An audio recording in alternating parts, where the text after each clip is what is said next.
So the Nintendo Switch has been one of, if not one of the most successful Nintendo consoles to ever release. I mean, it's so close that it's going to probably be beating the PlayStation 2 in sales by the end of its life cycle. So with that being said, it's obviously going to have an incredible library of Nintendo games out there for the system. Not only does it have an incredible library of Nintendo games, it also has third-party games. But one of the things that the Switch does that we haven't seen for the longest time is the fact that it uses cartridges. And due to the system using cartridges, a lot of physical games go out of print pretty fast. Because A, cartridges are very hard to expensive, and 2, the way that Nintendo does their physical cartridges and how many cartridges you have to do is a whole complicated mess. So we have seen crazy games that have gone out of print and be very expensive on titles that really should not be expensive for this system. And today we are going to do another top 10 video discussing the Switch games you should buy before they go rare. As I've said in every video, this is just us speculating. We don't know for sure if this is going to happen. The whole point of this series is to help you buy something before it becomes very rare. And the only way to really figure that out is by us speculating. So sit back and enjoy another top 10 list. Coming in number 10 is gonna be Capcom Fighting Game Collection. This is something that has actually become sort of a series now for Capcom, because out of nowhere, we have gotten 2 brand new fighting game collections from Capcom announced really out of nowhere. And it's got the same fighting collection logo on each of these titles. You have the Marvel vs. Capcom collection, and now Capcom has announced a sequel to the Capcom Fighting Collection. Now, Capcom has so many possibilities to do more fighting game collections, so I think now they are going to be utilizing the fact that they have old IPs that a lot of people can't get to, and their fighting games are the things that people love. So you're going to be seeing more of this more often. And I think due to that, you're going to see an interest towards the original fighting game collection, since all of this is getting physical copies. If you don't know Capcom's history when it comes to physical copies, they have a weird history. Sometimes they'll do a physical release, or sometimes it's just completely digital only. It is very weird when they decide to do physical releases, and the fact that this got a release with the history of how Capcom has been on this platform, I think is very weird and very interesting. And I think this is one to definitely be out on the look for, because I could definitely see this going up in value down the road, probably towards that next system, especially if the next system is backwards compatible. A lot of people are going to want to be buying these games up to have on their next system, or if they're just a Switch collector, and this is one that people are going to want, especially with the titles that are on here. And the best part is, I still think this is a relatively somewhat easy game to get. I don't see it at my local GameStops or local game stores anymore, so I don't know if they're really printing any more of these, but I don't think it has gone up in value yet. It retailed at $40 when it first came out. So this is one to definitely look for if you see it. So this next one comes from Limited Run, and I do my best to not really show many Limited Run titles. My rule is if it's still a somewhat easy game to get and not too expensive, I'll throw it down on the list. And this is a brand new release that just came out from Limited Run. And this one, I don't even know why it came to the Nintendo Switch, let alone get a physical release. Coming in number 9 has to be Grounded. Now, the reason why I have Grounded on this list is, one, I don't know why this came to the Switch. It doesn't run the greatest and really does not look the greatest. And it's one of those IPs that, you know, Microsoft has so many things that could come to the Nintendo Switch. You have things like Hi-Fi Rush. You have Sea of Thieves. Granted, some of these are higher powered games, but I think they definitely, if they're investing money into something like Grounded coming into the Nintendo Switch, they could have invested that same money into putting a Switch version of those games. Halo, that's something that everyone would love to see on the Switch. Microsoft decided to put Grounded on the Nintendo Switch. And what's even weirder about this is it got a physical release. Now, I have this also on the tab here because Limited Run and Xbox, they've kind of collabed together to be doing a lot of physical media.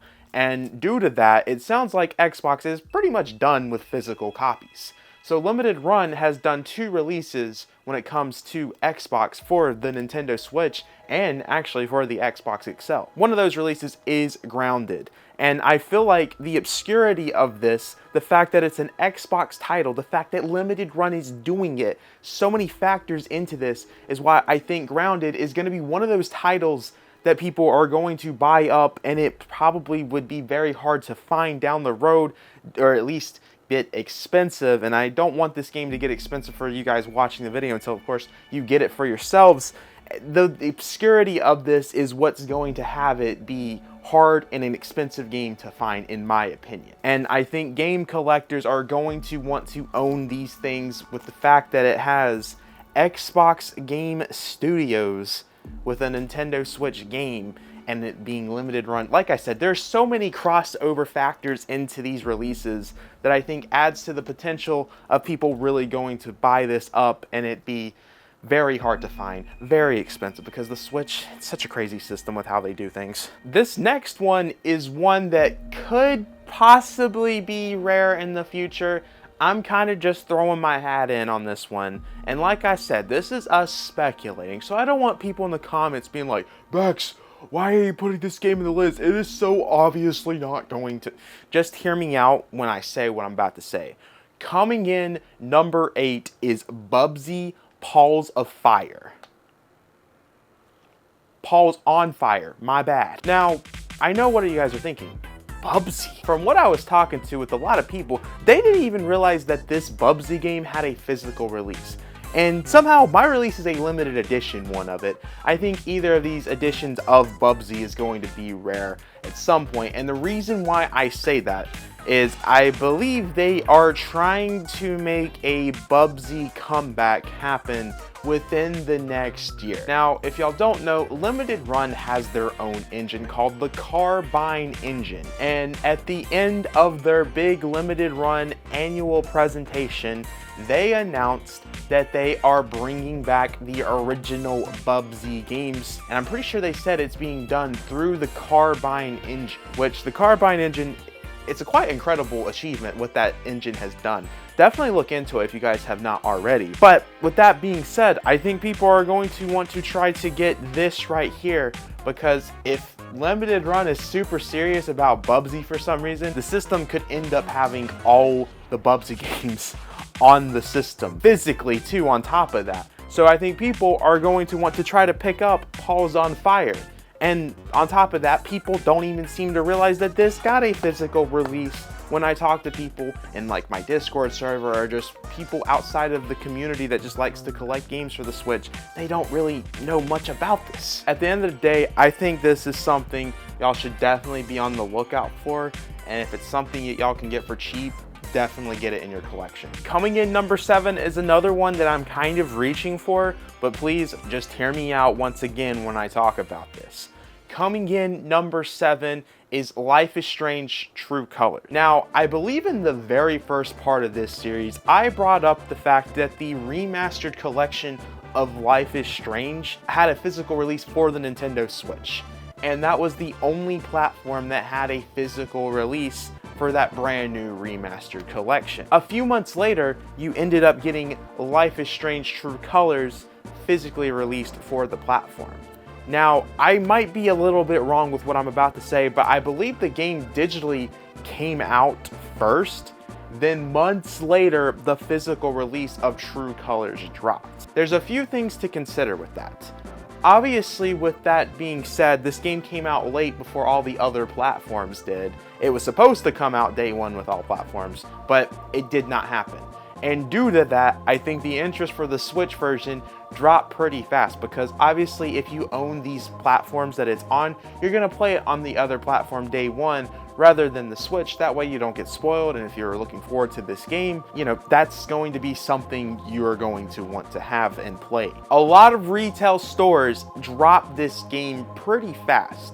I work in retail and I'm able to see when games go away pretty fast. This got sent off fast. It did not stay on shelves very long because, like I said, no one really cared about it. There's so many things to add in to why this wasn't a successful release. And the fact that Square Enix did a physical release for this shocked me, considering that all these other Life is Strange games didn't have a physical release. Like Season 2 of Life is Strange is on the Switch, but they didn't do a physical release for it. Some of the Life is Strange stuff just did not get physical releases at all when it comes to all platforms across the nation. I think it's weird that Square did a title release for this, and not to mention, Square sometimes doesn't do physical releases for their big IPs over here in America. I think overall it was weird that this got a physical release. I think that this would probably be one of those things that will be appreciated towards the end of the cycle. People are gonna want to play these games because the Life is Strange ports, I've always said, were incredible ports for the Switch, and True Colors runs amazing and looks amazing on the Switch. I was quite impressed. Coming in number 6 is one that was actually a pain to find. I always like to make sure I own these games when I tell you about them, just due to the fact I don't think it's right for me to tell you, hey, this is something you should be looking into buying, if I don't even own it myself. It's a weird rule that I have that I know no one cares about, but for me, it makes me feel better when I sleep at night. When I figured out how hard this game was to find, because this was something for a different video that I needed this game for, I got very frustrated finding this game. And then I started to wonder, wait a second, is this a difficult game to find? So that game being number 6 is Red Dead Redemption. What's interesting about Red Dead Redemption is I was looking everywhere for this game. I went to Walmart, GameStops, Amazon, eBay, all of this, and I couldn't really find it. I found like the UK version of the game, but everywhere else was sold out of this game. Until I finally went to a GameStop that was like almost an hour away, and I finally found it. And it was the last copy that they had. I've always said that Rockstar Games does not like to do anything with the Nintendo Switch due to the fact that it is a cartridge system. If you've noticed with releases like the GTA trilogy and the LA Noire game, those do not have the whole game on cartridge because cartridges are just so expensive when it comes to the gigabytes and all that. Red Dead Redemption is the only Rockstar Games release that has the whole game on cartridge. And I think due to that, it was very expensive because obviously this is a pretty big game, considering it also has the DLC on the cartridge too. So when this game was selling out, I'm pretty sure Rockstar was like, yeah, no, we aren't producing any more cartridges. This is an expensive release. We are done with it. Because this has been out for, I think, almost a year now. It had a weird release. It came out digitally, and then like 3 months later, the physical release came out. I hate when people do that. Just delay the game, bro. Have it come out at the same time or do something. I don't know. It annoys me when that happens. So this game just had a weird release, and I feel like a lot of people bought it digitally first since it came out like that first, and the physical release kind of just didn't get the interest that it needed. Either way, I don't see this being one that gets reprinted, considering the history of Rockstar Games and the Nintendo Switch. I don't think it's going to be like super expensive, but I think it's going to be a hard game to find, and I think it's probably going to hold its value at $50, $60 and maybe further as we get at the end of the cycle. This might be one people are really going to want, especially with the fact that it has everything on cartridge, because that's a big deal for people right now with how everything has been with physical media, with games not being all on the disc/cartridge. It's rare to see something this big all on cartridge. This is one to look for. Boo! Ah! I'm coming for your ad revenue. Alright, 2 things. First of all, not that serious. Second of all, the channel analytics are showing that most people watching aren't even subscribed, so if anybody wants to like actually subscribe, I mean, you could. I mean, I don't know if you want. I don't know. I mean, you don't have to. It's just, Coming in number 5 is another Square Enix IP, one that people was demanding for a sequel to happen. For years and years and years and years, you would hear this game be talked about how great the original was. Then out of nowhere, the original hit the Switch, and I don't know if it was successful, but it had people talking about the game even more. And so it ended up happening to where Square Enix funded the sequel, and it came out. What is that game that you're asking about? Well, it's the sequel to The World Ends With You. This is one that was weird. This is one of those games that people were like, oh my god, please, Square, make a sequel to the game. And when this game came out, no one bought it. This game dropped in price so fast that it just you know that this was not a success for Square Enix. I don't even think this game sold 1 million copies. I might be wrong about that, but from my understanding, I think people like this game. It's the Neo The World Ends With You. I don't know. I just think it's weird how people demanded for a sequel and didn't go out and buy the game. Kind of weird. This game is probably never going to have another sequel now due to the first one. I don't think when it dropped on Switch, it was like super successful, the original. So when the sequel came out, I think it probably sold worse than the original did on the Switch. Either way, the Switch has both of the games, and I think people are going to want to own a system that has both, with everything on cartridge. And like I said, this came out during a time where Square Enix wasn't really doing physical releases, so the fact that this got a physical release is also surprising. I think this is a relatively cheap game, and I feel like it's going to always be cheap till you get to the next system. And maybe it'll be to like halfway through the next Nintendo system that this starts going up. Because like I said, Square was just throwing these away. They were trying to give them out with how many they made because they thought they had a hit here with how many people was asking for the sequel to this. Kind of an unfortunate situation to see what happened with that. And doesn't exactly look good for future games that people are wanting sequels for. You know, people might look at this and be like, well, what if they don't buy the sequel to a game that came out a long time ago? I don't know. Coming in number 4 is a interesting one because I don't know how they managed to get a physical release of this game, and I don't really know why they made a physical release of this game. This is a game that actually got banned off the Nintendo eShop. And if you've seen the Nintendo eShop, it takes a lot to get something banned off that shop, as I don't think Nintendo cares about the eShop. I mean, have you seen how laggy the Nintendo eShop is? Have you seen how there's no music on the Nintendo eShop? Then you look at the eShop on previous consoles and you're like, how did Nintendo get here with the Switch? How did they put the love and care into the 3DS and Wii U eShops? And then you go to the Switch and you're like, what? How is this possible? And then the no music, man. The no music is what gets me. I hate going into the eShop and it's just silence. It's just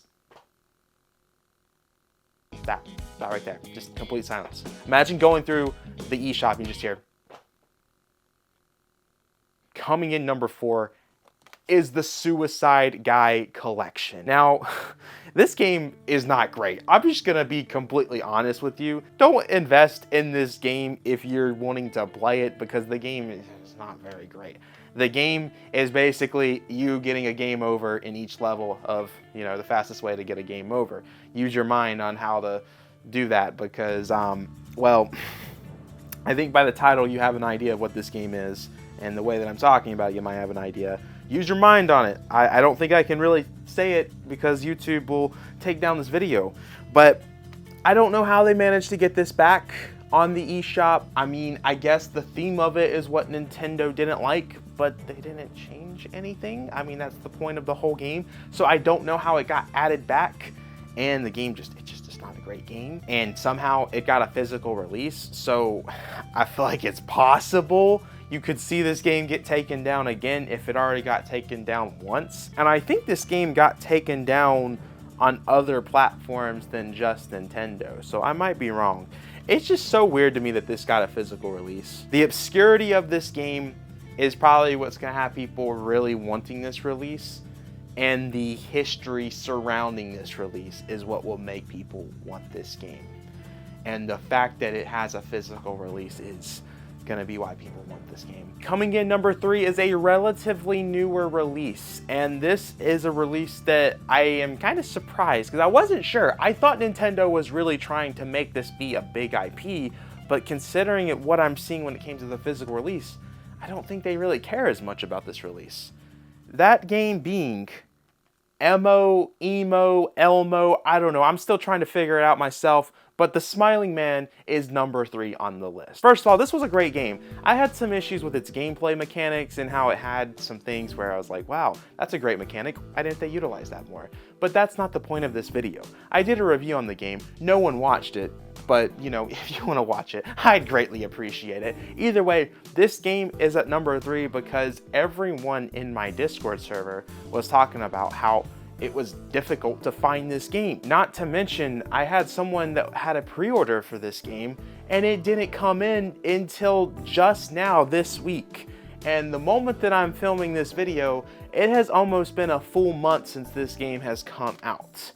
And I also noticed that not all carriers are selling this game. When you go to, like, you know, your Walmarts, your Best Buys. Walmart's not carrying this game, and they carry pretty much every first-party Nintendo release. And what's weird about this release even more is the fact that it even got a physical here in America, because the original two did not get a physical release in America. In fact, I have the collector's edition right there if you guys can see it. This is very weird that Nintendo decided to do the Elmo version of this out here in America. I just don't understand it. I mean, I'm not complaining. I'm glad this got a physical release.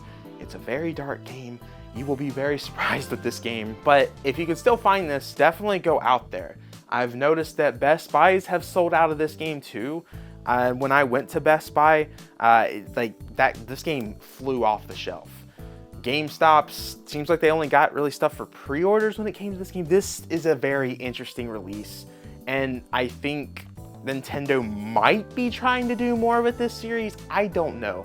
But when this got announced, this had the collector's edition and just the standard releases of the Famicom Club games go up like crazy in Japan.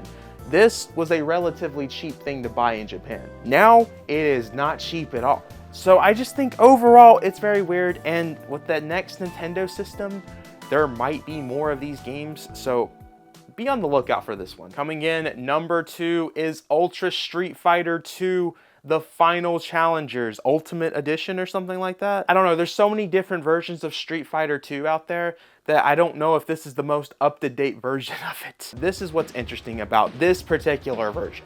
I know when it came out, it was exclusive to the Nintendo Switch, and I think it has stayed exclusive to the Nintendo Switch. And due to its exclusive Nintendo Switch version, it actually has 2 new characters in the game. Evil Ken and Violent Ken. How original. I can't believe Capcom hyped everyone up with the 2 new characters and it was just Ryu and Ken, basically. You know, it's interesting. Back in the day, back in my time with Smash Bros, the Smash Bros 4, or I guess Wii U 3DS days, Brawl days, if Sakurai pulled something like that, everyone would get mad at Sakurai. You're like, oh, you added another clone to the roster. What are you doing, Sakurai? And if Street Fighter does it, the Street Fighter fans are like, yeah! Oh my god! Woo! I don't understand it.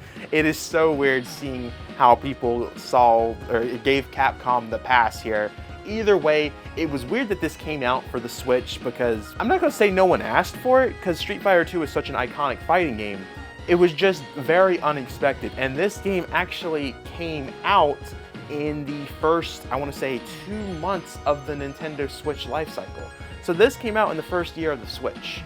I think that in itself will have people want to buy this. The fact that this got a physical release too, because like I said, it's Street Fighter 2 on a cartridge, just Street Fighter 2, not a collection, nothing like that. This is just Street Fighter 2, this Nintendo Switch version of the Final Challengers.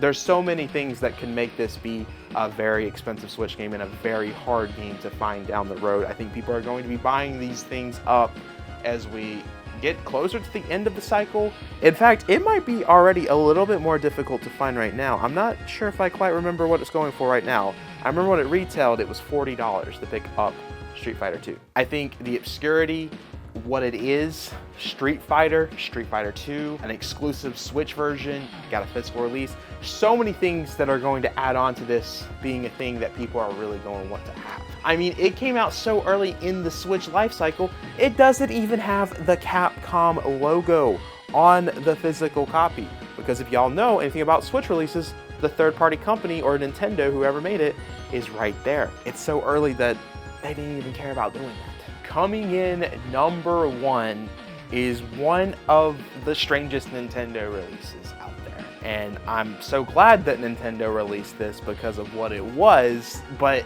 in reality, this shouldn't have happened, and it's just very surprising considering what it is. Coming in number 1 is Xenoblade 2 Golden Torna. Now, this is the DLC for Xenoblade Chronicles 2, just the Torna DLC. I don't know if it has the whole expansion pass of Xenoblade 2 on it.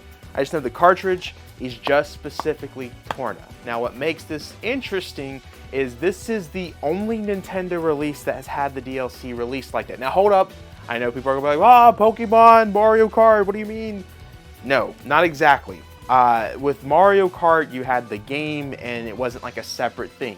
The DLC was on the cartridge of those, but you never had it where it was just the DLC completely separate. And this is the only Nintendo DLC release, and the only release I can think of really off the top of my head. I mean, there's stuff like Infamous The First Light that got a physical release on PlayStation back in the UK, but I can't really think of it where the DLC was so big that it had it. Actually, Uncharted Lost Legacy, really only PlayStation's been the ones that done that, and even then they didn't do many of these. This is a very obscure thing, and at one point it was very hard to get because when Pyra and Mythra joined Smash Brothers, all the Xenoblade stuff was going up in value. In fact, I actually remember this coming out back in, I think it was 2018, that the physical was not selling well at all, that people like GameStop was putting this on clearance. I remember this being on clearance all the time at every GameStop that I went to. It's worth more than what it was selling for. And it's still not exactly too expensive. I think it's like $60, 50, 60. This is going to end up being more than $50 and $60 by the end of its cycle. I can guarantee you that. I feel very strongly in this saying that this could be one of the most expensive Switch releases in the future. That's just me throwing my hat out there. I mean, like I said, we make predictions here. Most of the time, I'm just saying I have been right. There's been a few times that I've been wrong though, but I think this is one to look out for. Especially, it's not too difficult to find and it's not too expensive yet. Guys, that is, I think, part 7, right? Yeah, part 7. That is part 7 of the top 10 rare or Nintendo Switch games you should buy before they become rare. I don't even remember the title that I have. Either way, this has probably been one of my most popular series that I've done on this channel. And the fact that y'all love it so much is very surprising. I greatly appreciate the support on these videos, as they are some of my most popular videos on the channel. In fact, I think like part 4 or whatever is the most popular video on this channel in general. So I would definitely want to know what you think. Do you agree with my list? What are games that you guys think are going to end up being rare or expensive, out of print, that type of stuff, because I want to know. I like reading the comments of these videos because it's always a big discussion in the comments of people speculating what people need to buy before it ends up being very hard to find. And I think us collectors have helped each other in the comments. I mean, that's what I've gathered really from what I've read the comments, where there's been people helping each other. I just like it. It feels like a community down there when it comes to the rare Switch game series. So I hope you all enjoy this. Part 8, I guess, will happen at some point. Don't know when. Don't be emailing me about it or DMing me about it. It'll happen when it happens. Either way, I've been talking for way too much. Make sure to backslash that subscribe button, as we are trying to hit 15,000 subscribers by the end of the year. Like the video, become a MONADO Marine. $5 a month. Check out our Twitter, Discord server, all that good stuff. And I will see you guys in the next video.